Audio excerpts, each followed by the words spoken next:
on him one Sunday morning. I grew up without a warning. Misty hills and dark red mountains traumatized broken.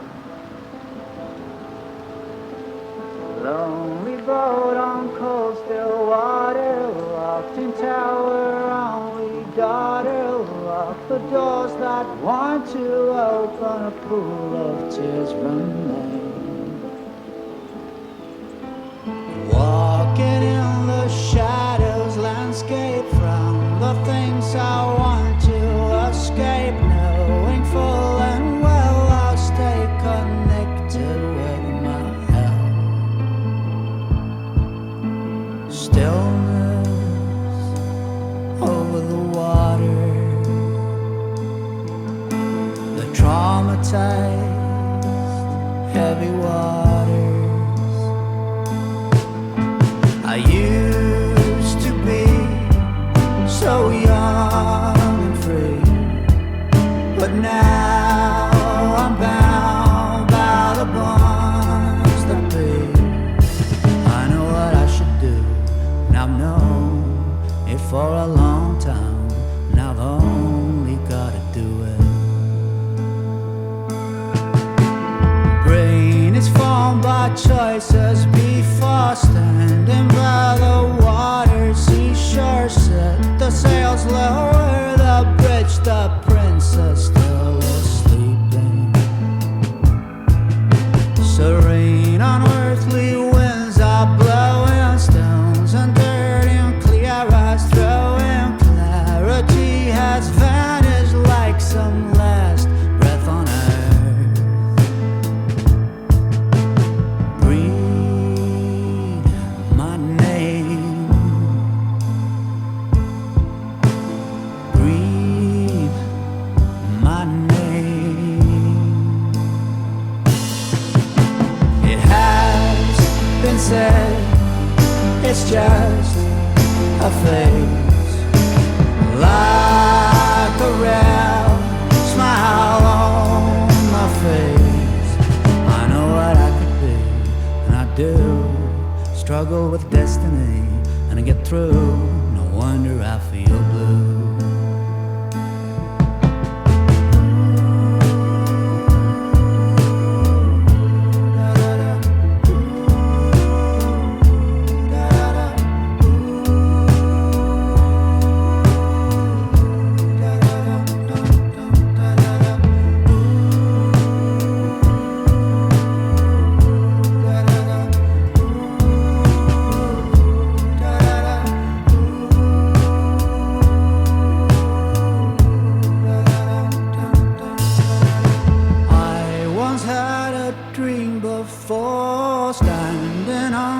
Chessboard floor, marble pillars, Albus castle, clopping hooves approaching. Tarot card above the churchyard round before my life got hard, hand in skylight whirling like some vortex of delight. A sign in the sky without knowing why. A dream showed up and messed me up until your time is up. Don't you ever give up. I know what I've done and I'll give. I need to live with that and I forgive myself another one.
Welcome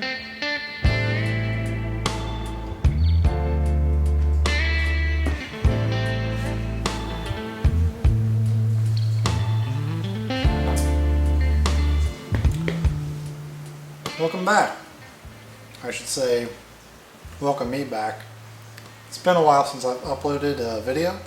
That wasn't by choice. It was mostly just because it's been a busy month at work, and I just didn't feel like I had the mental capacity to give this project what it needed. After I finished the garage, I just needed to step back for a minute and focus on my actual job. So, with that out of the way, I figure I'd talk a little bit about the parts I installed, why I chose to install them, and what I actually got. If you're curious about what's playing in the background, that is the entire playlist I have for the Sportster build.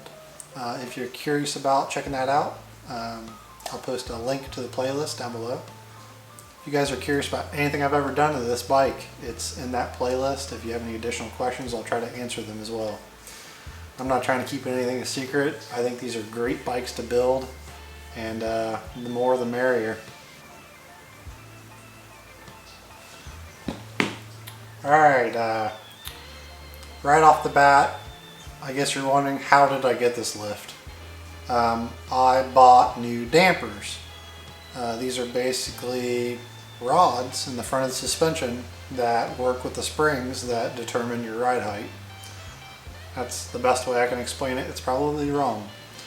I went with the 39mm tracker die damper tube kit. With the spacer they included that I put in mine, it should give me set a 9.5 inch lift for space. I'm guessing this is probably 9.5. So overall it gave me between 2 to 4 inches of lift over the factory, which I got about 2 inches, so that's not too bad. With that, I also upgraded the springs. I went with a set of progressive springs. I mostly just wanted something that could handle a little more abuse, and I immediately noticed a difference when I pulled them out of the box. The progressives had a much more tighter packed coil in the bottom end, and it loosened up at the top, whereas the stock Sportster springs I pulled out were just kind of a linear spring. And with that, I did adjustable, what are they?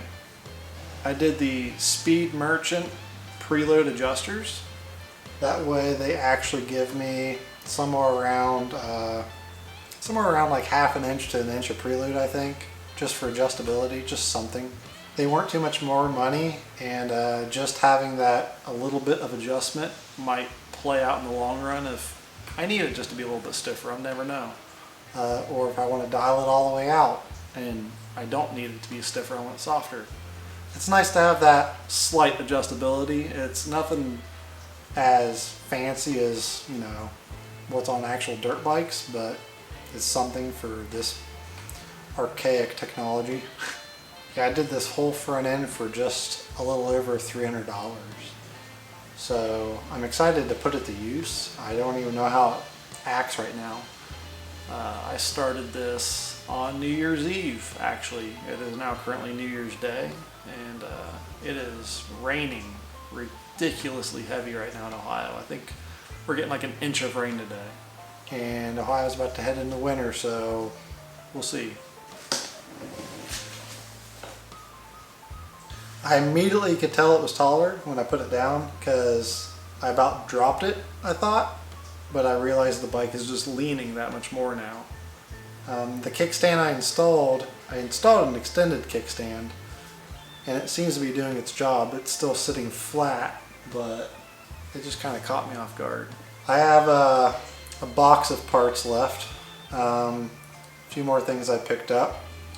I actually need to order a few more parts after I'm done recording this, and hopefully I get those in soon. I can install more parts. One thing I'll touch on, since these videos started coming out, Shade Tree posted and said he's doing a Sportster Scrambler build, and Adam Sandoval came out he's doing a Sportster build, and everybody seems to think they're somehow jumping on the bandwagon, or I don't want to say they're copying me. I don't think anybody's actually said that.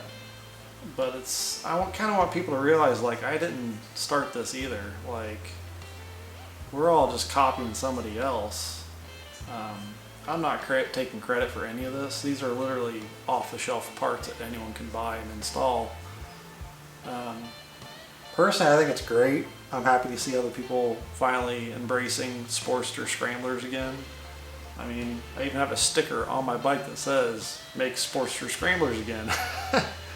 So, I'm excited to see what they do with their builds. It already looks like each one of us went about building our bikes in completely different ways, which that's fantastic to me. I feel like there's not one Sportster Scrambler build the same, and everyone goes about it differently. I mean, I built mine just to ride around the dirt roads around here in Ohio, like near where I live. And I'm excited to see those guys go out and tear it up on some serious cross-country trails. Like, that's going to be exciting for me to see, because I don't even know how these bikes perform long distance. I mean, I've seen some of the bikes in like the Mint 400. Those are pretty cool, but I don't have any experience with that. I mean, so I'm really excited to see what they do. I'm excited to see when they run, and I couldn't be more than happy to see those guys building their own scramblers. I think everyone should experience building their own scrambler. It's a fantastic platform to build on, and it's cheap. I think maybe in all the parts on my bike, even with some of the bad purchases I made that I've taken off the bike, I think I'm like right around $1,400. So it's a very affordable build to do. And I mean, some of the stuff I did you don't even have to do. With that said, guys, I hope that you enjoyed the video. I'm glad to be back in the garage working on the Sportster again. I really started missing it. Just randomly, I had the itch of inspiration to come out here in the garage and start on it New Year's Eve. I've still got a skid plate, foot pegs. I got some risers I want to do.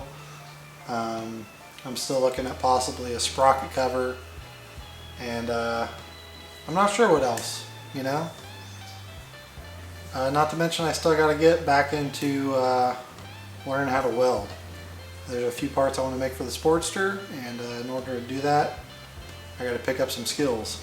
So, again, if you guys have made it this far into the video, thank you for watching, and